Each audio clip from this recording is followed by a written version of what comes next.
आए हम खुदा के कलाम से सीखेंगे।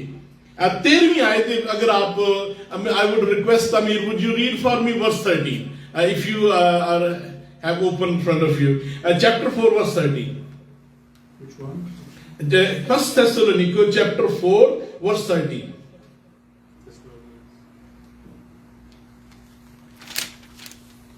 It's okay, you can come up and then we will, you can read the next verse. First of all, who wrote this epistle? Very quickly हम सीखेंगे, who wrote this epistle? सभी बोलेंगे किसने लिखा था? यार इन्हें लाजे क्यों इन्ना मूल को हल्का के बोल दे, किसने लिखा था? अपोस्टल पॉल ने।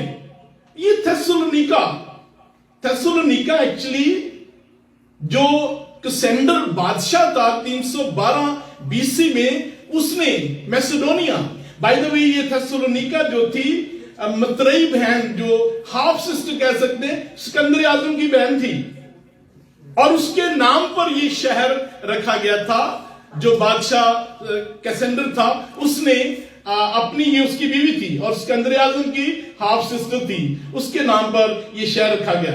पौलुस रसूल ये पहला खत है जो इंस्पायर्ड, 12 लेटर्स में पहला खत है जो उसने लिखा, और 3 हफ्तों के लिए, यार क्या बात है, 3 हफ्तों के लिए इस शहर में गया। 3 हस्तियां, तिमोथी, सिलास और पौलुस, 3 हफ्तों में उन्होंने चर्च खड़ा कर दिया, और उनको जो है परसिक्यूशन शुरू होगी, और अपनी जान बचाकर तीनों निकल गए। फिर जब वापस जाते हैं तो उनको खबर मिली कि यार ये तो ईमान में बढ़ रहे हैं, तो ये पहला खत उन्होंने लिखा।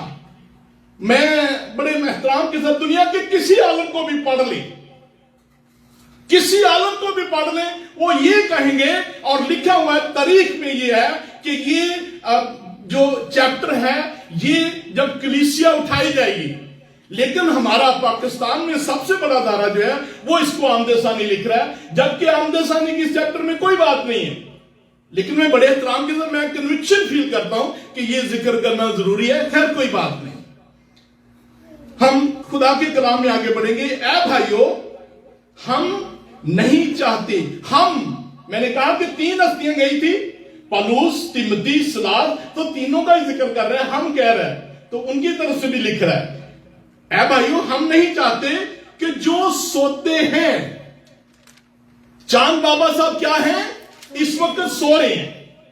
ये जो ईमानदार खुदा, the believer, when believer die, तो उसके लिए लिखा गया है, वो सो रहे हैं।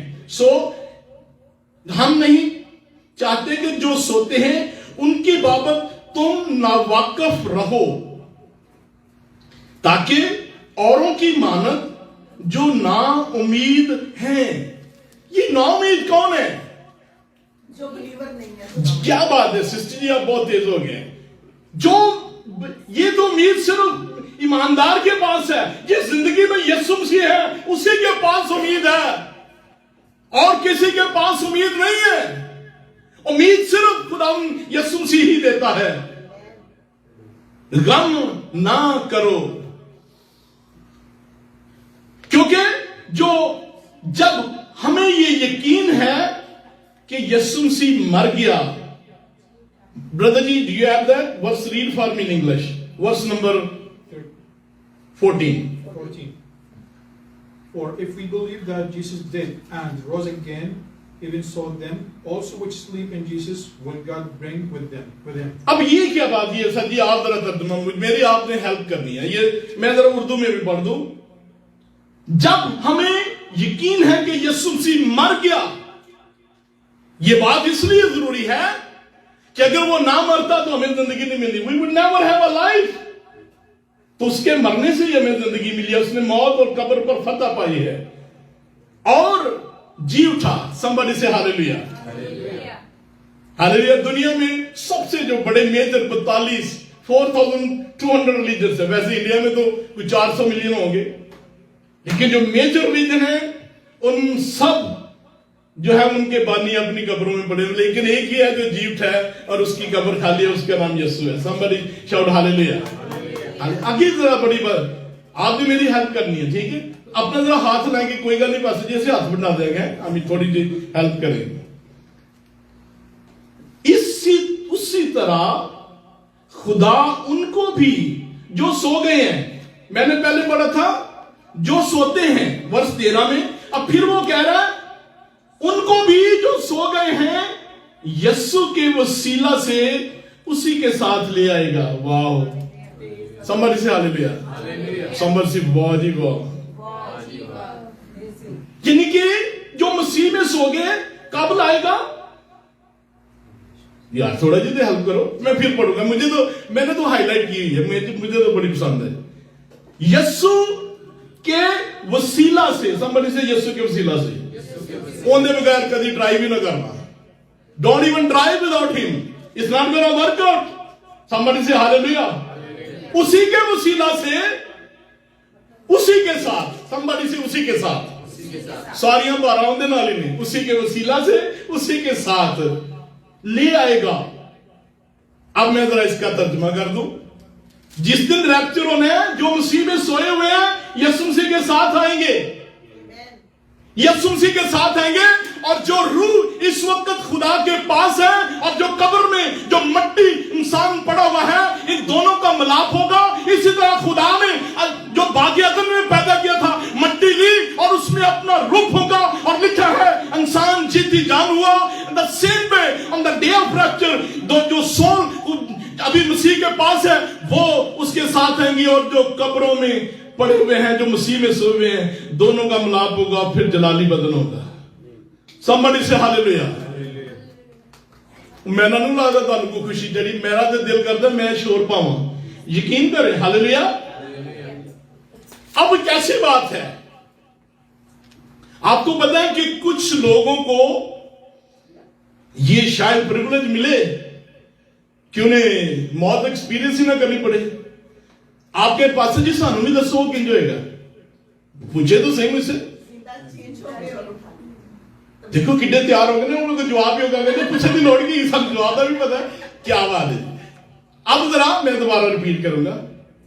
मेरा सवाल यह था कि कुछ लोगों को मौत एक्सपीरियंस नहीं होगी। आप कहते हैं कि वो कैसे? फर्ज कर ले अगर अभी रैप्चर हो जाता है, कलीसिया उठाई जाती है, तो फिर क्या होगा? हालांकि पाजी साहब तो कई दफा प्लानिंग करते हैं कि जी मैं कब्र खरीदनी है, अगर ऐसा हो गया तो सारी प्लानिंग ठुस। पाजी साहब ऐसे टाइम ही चेंज हो जाते और मौत एक्सपीरियंस ही नहीं होगी। ये होना है, आगे चलकर देखेंगे। We will see that it will happen. There will be some people that day, जिस दिन रैप्चर होना है, उन्हें मौत एक्सपीरियंस ही नहीं होनी, लेकिन वो सिर्फ बशर्ते वो ईमानदार हैं, बशर्ते वो यीशु मसीह को जानते हैं, तो वो भी जलाली बदन में उठा लिए जाएंगे। हालेलुया। चेंज हो जाएंगे, गोडियां दी पीड़, डायबिटीज, सारा पिठुस। हालेलुया। आगे जरा चलेंगे। किन्ने कहोगे सो भर लो पास जी, पैसे तो साढ़े ऑलरेडी पूरे हो गए ना कि नहीं? देखिए जो मैं बात कर रहा हूं, मैं बड़ी ग्रेट ह्यूमैनिटी के साथ कर रहा हूं। मैंने इस पर रिसर्च की है। कई लोग पास जी जज्बाती हो, नो, मैंने रिसर्च की है, और अभी इस वक्त as I speak to you जो मैंने लिखा है उसका उर्दू जुबान में, और ये बड़े सगीर की तारीख में पहली दफा होगा, नरसिंगा फूंका जाएगा। वो टाइटल भी मैंने पहला ग्रंथी 12 बाब उसकी 52 आयत से लिया है, और उसका तर्जुमा हो रहा है, और किताब का अनुवाद है नरसिंगा फूंका जाएगा, जो इसी मौजू पर है। और इस वक्त as I speak to you Kindle पर सबसे ज्यादा पढ़ी जानी 67% अमेरिका में ये बुक है, the trumpet shall sound. It's a great humanity for me, the world is a global village. और जहां पर दूसरे हस्तियों की किताबें पढ़ी हैं, ये भी लोग पढ़ रहे हैं, और इसके लिए सारा जलाल खुदा उनके नाम को हो। लेकिन मैंने एक देखा है, कहते हैं चिराग तले अंधेरा, सबसे ज्यादा आप कम पढ़ते हैं, लेकिन दुनिया में और लोग हैं जो बड़ी हसरत के साथ कहते हैं जी हमें भी आप ये किताबें भेजें। मेरी दुआ है कि खुदा आपके अंदर भी इश्क किताबों का पैदा। पादरी साहब की बहुत बड़ी बीमारी है, इन्हों के पास सारे पैसे कट लो, किताब तुसी इन्हों दी ले जाओ, मेनू लभदे फिरदे सैमी तो मेरी किताब लेके यार। सो ये भी बड़ा किताबों का इश्क रखते हैं, और जब खुदावंद का शुक्र हो, आमीन। समझ से हालेलुया। जी वर्ष नंबर 15 पढ़ेंगे, वर्ष number 15। तमीर, would you please read for me? For this we say unto you by the word of the Lord. चुनाचा हम तुमसे, फिर प्लूरल, क्योंकि तीनों गए थे, तीनों ने चर्च शुरू किया, तो तीनों का ही वो जिक्र कर रहा है. Please read it again. For this we say unto you by the word of the Lord, that we which are alive and remain unto the coming of the Lord shall not. Thank you. चुनाचा, हम तुमसे खुदावंद के कलाम के मुताबिक कहते हैं. By the way, सुनिएगा, मेरी तरफ देखिएगा. रैप्चर की तालीम किसने दी है? पौलुस रसूल ने. पहला करंथियों 12 बाब वर्ष 55 में पौलुस रसूल कहता है ये एक भेद है जो खुदा ने मुझे दिया है. वो कई जो हमारे आम मिलेनियम वाले भाई हैं, वो कहते जी फलां ने शुरू किया था, ये भाई जिसने मर्जी शुरू किया था. मैं आपको दावा कर रहा हूं कि रैप्चर की तालीम पौलुस रसूल ने दी है 2 जगहों पर. ये थेसलोनिको का पहला खत में और पहला करंथियों में. पौलुस रसूल तो ये टीचिंग देने वाला, उसी पर खुदा ने ये भेद जाहिर किया है. और सुनिएगा, बड़ी बरकत वाली बात है. हम जो जिंदा हैं और खुदावंद के आने तक बाकी रहेंगे. इन अदर वर्ड, पौलुस रसूल was expecting that the rapture might happen in his own life time. He was expecting. इसलिए अगर उसकी जिंदगी में, but there will be somebody one of these days जिनकी जिंदगी में ये होगा. अगर हम उस दिन जिंदा हुए तो फिर इसी तरह चेंज हुई ना हुए तो फिर की गल है, असि तो फिर भी उस दिन मिलना है. वो कैसे आ गया हम देखते हैं. आप लोग बोल तो नहीं हो रहे, तरह अपना हाथ लाइए. ਤੁਹਾਡੇ ਚਿਹਰਿਆਂ ਤੇ ਲੱਗਦਾ ਤੁਹਾਡੀ ਸ਼ੁਕਰ ਹੋਈ ਵੀ ਤੁਹਾਡਾ bonus. somebody say hallelujah. somebody say जी ਮੈਨੂੰ तो एक दो गल्लां दी समझ आई ना. सो पौलुस रसूल अपनी लाइफ टाइम एक्सपेक्ट कर रहे थे कि ये दिन आएगा. सोए हुओं से हरगिज आगे ना बढ़ेंगे. इसका क्या मतलब है? Read for me in English please. सोए हुओं से आगे ना. 15वीं आयत का last part, 15 verse last part. Again, for this we say unto you by the word of the Lord, that we which are alive and remain unto the coming of the Lord shall not prevent them which are asleep. इसका मतलब यह है कि जिस दिन rapture होना है, पौलुस रसूल कह रहा है ये नहीं कि असि उत्ते चले जाएंगे तो बाकी जेडे मसीह में सोए हो जाएंगे. नो. वो कह रहा है पहले वो have them same level पे, but they will be the first and then same day हम same वक्त पर, लेकिन वो पहले आगे. पर क्या आगे हम देखते हैं. पढ़िएगा 16वीं आयत. क्योंकि खुदावंद खुद आसमान से, समझ से खुदावंद खुद, यानी कि रैप्चर वाले दिन यीशु मसीह खुद, कोई फरिश्ता साथ नहीं है, खुद अपनी कलीसिया को लेने आएंगे. कुछ लोग टीच करते हैं कि जी जो ईमानदार हैं उनको ही सिर्फ जो बॉर्न अगेन हैं. वैसे मैनू भी पौलुस रसूल पर कभी कभार शिकवा तो आता है कि कई लोग टीचिंग भी नहीं दे रहे. कोई बात नहीं, पौलुस रसूल कहता है और हम तमाम उठा लिए जाएंगे. क्या बात है, बड़ी बात है. ये बस उसका फजल ही है. जो नहीं भी तालीम दे रहा है वो भी उठा लिए जाएंगे. कलीसिया जो यीशु मसीह पर ईमान रखता है उठा लिया जाएगा. तमाम उठा लिए जाएंगे. क्योंकि खुदावंद खुद आसमान से ललकार कर मकर फरिश्ता की आवाज और खुदा के नरसिंगे के साथ उतर आएगा. जरा मुझे जल्दी से जवाब दीजिएगा, फिर हम आगे चलेंगे. आमदे सानी और रैप्चर में क्या फर्क है? सबसे बड़ा जो फर्क है, यहां हम देख रहे हैं रैप्चर वाले दिन कलीसिया को खुदावंद साथ लेकर जा रहा है, और आमदे सानी पर कलीसिया यीशु मसीह के साथ वापस आ रही है. कहां लिखा है? मुकाशवा 19 वर्ष 11, 12, 13 में. आमदे सानी पर कलीसिया साथ वापस आ रही है जमीन पर, और रैप्चर वाले दिन कलीसिया उठाई जा रही है. आगे हम बढ़ेंगे. सारा काम मेरे को कराना. तुसी जरा 16 पढ़ो विद्वान.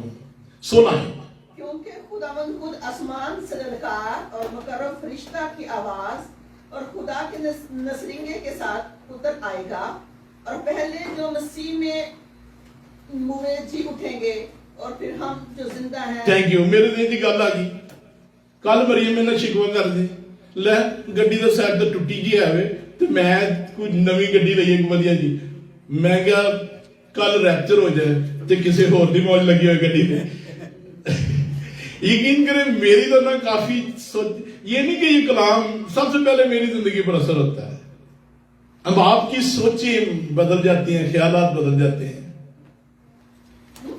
अब 16 आयत में क्योंकि खुदा खुद आसमान से फरिश्ता की आवाज और खुदा के नरसिंगे के साथ उतर आएगा।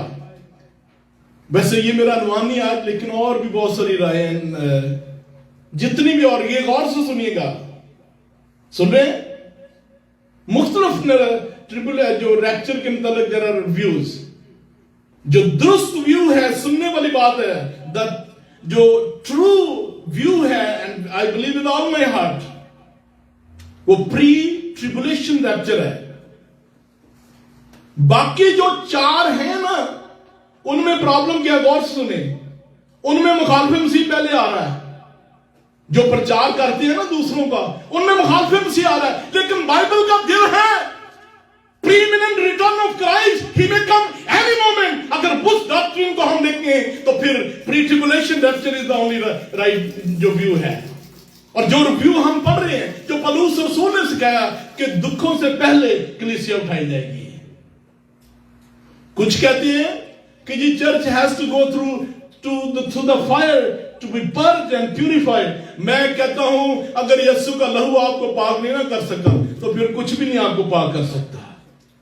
कितने कह सकते हैं हम तो ऑलरेडी यीशु के लहू से पाक है। हालेलुया। इतना ढिला जा हालेलुया ना क्या करो, ये कहना तो फिर जोर ना क्या करो, सभी जोर से बोले हालेलुया। ਮੈਨੂੰ ਤਾਂ कहता बड़ा जेलस होना मौलवियां ਦੀ महफिल ਦੇ ਵਿੱਚ ਇੰਨੇ ਜ਼ੋਰ ਨਾਲ ਬੋਲ ਰਹੇ ਨੇ, ਸਾਡਿਆਂ ਦੀ ਫੂਕ ਹੀ ਨਿਕਲੀ ਹੁੰਦੀ ਹੈ। जरा ट्राई तो करो हालेलुया, जरा दीवारें हिलते हैं, जरा जोर से बोले हालेलुया। आपका खुदा तो जिंदा खुदा है, जिन्होंने कब्रां च पहले इन्नी जोर दी बोलते पे जी। आगे पढ़ेंगे, पढ़िएगा वर्ष नंबर 17। फिर हम जो जिंदा बाकी होंगे, मैंने ये कहा था कि कुछ खुश नसीब होंगे उस दिन जो जिंदा होंगे, जिस दिन भी रैप्चर होना है। तो लेकिन पौलुस रसूल कह रहा है हम जो जिंदा है। पौलुस रसूल तो सो मच कॉन्फिडेंट कि यार ये शायद मेरी जिंदगी में ही वाकया हो जाए, और फिर वो पौलुस रसूल खुद कह रहे हैं हम जो जिंदा हैं, बाकी जो बाकी होंगे उनके साथ बादलों पर जी उठाए जाएंगे। मैं जी I want to add the same verse in different translation. Amplified translation says, verse 18, therefore comfort and encourage one another with these words, in bracket, concerning our reunion with believers who have died. Very clear. Yes. अब हम आगे खुदावंद के कलाम में बढ़ते हुए, हम जो जिंदा हैं बाकी होंगे उनके साथ बादलों पर उठाए जाएंगे। यानी कि उस दिन जो जिंदा होंगे वो ट्रांसफॉर्म होंगे। ये कहां लिखा? पहला क्रंथियों उसका 12 बाब 52 में कि हम आंख झपकते with the blinking of eyes we will be changed. So जो भी उस दिन जिंदा होंगे वो खुदावंद के साथ बादलों पर उठाए जाएंगे ताकि हवा में खुदावंद का इस्तकबाल करें, और इसी तरह हम खुदावंद के साथ रहेंगे। कितनी देर के लिए? इसी तरह हमेशा खुदावंद के साथ रहेंगे।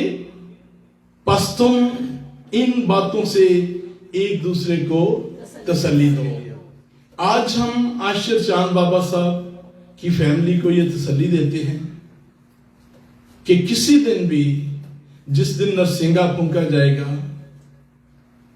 हमारे बुजुर्ग आशिर चांद बाबा साहब खुदावंद के साथ आएंगे, जो कि वर्ष नंबर 14 में मरकूम है, और फिर हम हमेशा हमेशा के लिए खुदाबंद के साथ होंगे। What a privilege and honor that we serve a living God. Church शुरू हुआ था पेंटिकॉस्टल वाले दिन, मोजसे के साथ, मिरेकल, और जो कलीसिया का सामान पर उठाया जाना है, ये भी मिरेकल होगा। और जो चर्च एज पेंटिकॉस्टल से शुरू हुई, और जिस दिन रैप्चर होगा ना, उस दिन चर्च एज फिनिश होगी। और मैं ये मेरी रिसर्च है, मेरी कन्विक्शन है कि चर्च ने जो उठाया जाना है, उससे पहले मुखालफे मसीह जाहिर नहीं होगा, बल्कि कलाम में लिखा हुआ है। जब कलीसिया उठाई देगी, फिर मुखालफे मसीह जाहिर होगा, और फिर जो दानियल 9 बाब में अहद है, वो अहद बांधेगा, और दुनिया पर ट्रिबुलेशन होगी। पौलुस रसूल कहता है कि हमें हर दिन उसके मुंतजर रहना चाहिए। आप में से कितने मुंतजर हैं? How many of you are waiting? Every day for me is the last day of my life. Any moment he comes, I want to make sure I'm ready. Every day, मैं समझता हूं ईमानदार को ये ज़ेब देता है. It is dignifying for any believer that we should be ready to welcome the Lord any day, any moment he comes. So we can hear from his mouth, well done, good and faithful servant. और सभी खुदा के लोग बोले आमीन। आइए हम यीशु मसीह के नाम के लिए जोरदार ताली जाएंगे।